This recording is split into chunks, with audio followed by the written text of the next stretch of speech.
Hey guys, Bridget here. In this video, I want to talk about an important topic, and that is how to avoid and deal with burnouts. Now, we've all been there either once or multiple times in our life where we had just too much on our plate or there just was too much complexity going on and we felt like we were burning out.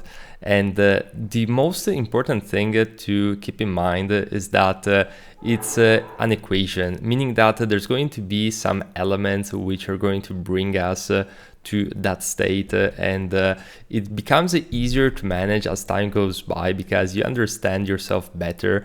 But when it comes to this main concept, I would like to share with you my personal formula of the things that I would like to keep in check in order to avoid burning out. And personally, I have my life quite in check.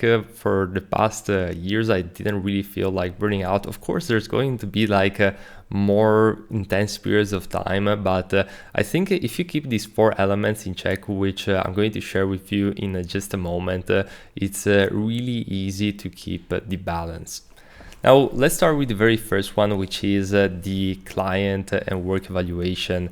Now, if you feel like you're burning out, probably you're dealing with clients which are not fulfilling to work with, or maybe they're too stressful, they have very aggressive expectations, or you simply have too many clients like it was in my case, and it's hard to manage it all. So you always have that threshold, and once you go past that threshold, the life becomes incrementally more difficult. So it's always important to not exceed it. And if you want to work with a lot of clients, there's definitely ways to do that. I mean, there's agencies which has like hundreds of clients each and every month, but it's a completely different structure. And that brings us to the very next point, which is the systems audit. So are you working, this is especially important if you're working as a freelancer, these two elements, because if you're working full-time, a lot of it is going to be structured. So it's going to be easier in one way to keep all these elements in check. But especially if you're working as a freelancer, you have to evaluate your systems, meaning like lead generation, client delivery, how you manage your work and all the customer service, all those elements. You have to like balance it out. And it's important to, first of all, work with clients that you enjoy working with. Now, of course, we're not living in a dreamland, and not each and every project is going to be amazing and super inspiring. But at the end of the day, are you enjoying working with that client, or are you working with a client that each and every time you pick up the phone is draining energy? Because there's either like two type of clients. The client that even though it pays you, it's really like kind of like sucking the energy out of you, meaning that you're not working well together. Maybe it's not a win-win situation. So you have to make that choice and that shot yourself.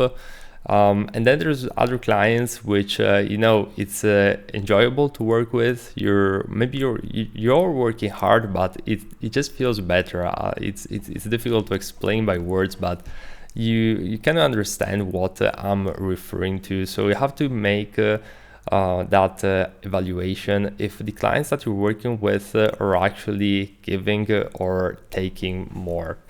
So that would be the very first thing, and don't be afraid to fire some clients. I know that sometimes it's hard, you have bills to pay, you have maybe you're starting out, so you don't really have an option, and I totally understand that. I've been there. I absolutely worked with several clients that they didn't want to work with, but still I managed to push through. But whenever you can, try to uplift your situation by working with clients that you actually like to work with. And the second thing would be the system audit. So are you working efficiently, or do you understand the design tools and the best workflows, or maybe you have to catch up with that? Or you doing the lead generation in a way which is efficient, or you delivering the work?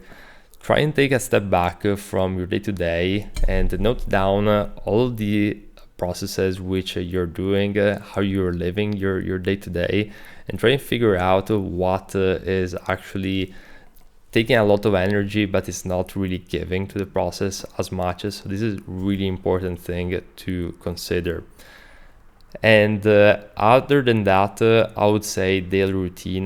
Daily routine is super important, and I know that the routine maybe like changes, but like net, are you doing things which are avoiding you to burn out, and are you doing things that are making you feel good? Because end of the day, it's not just about the work, it's about life, like your life in general, and even things like your diet, and are you doing any type of exercise? Like for me personally, I like to exercise at least 3 times a week. I don't do anything crazy, 20 minutes, 25 minutes, maybe 30 minutes of exercise with weights, and again, I don't really push it super hard, especially like I used to do when I was in high school or in uni, but it just helps to keep the blood flowing.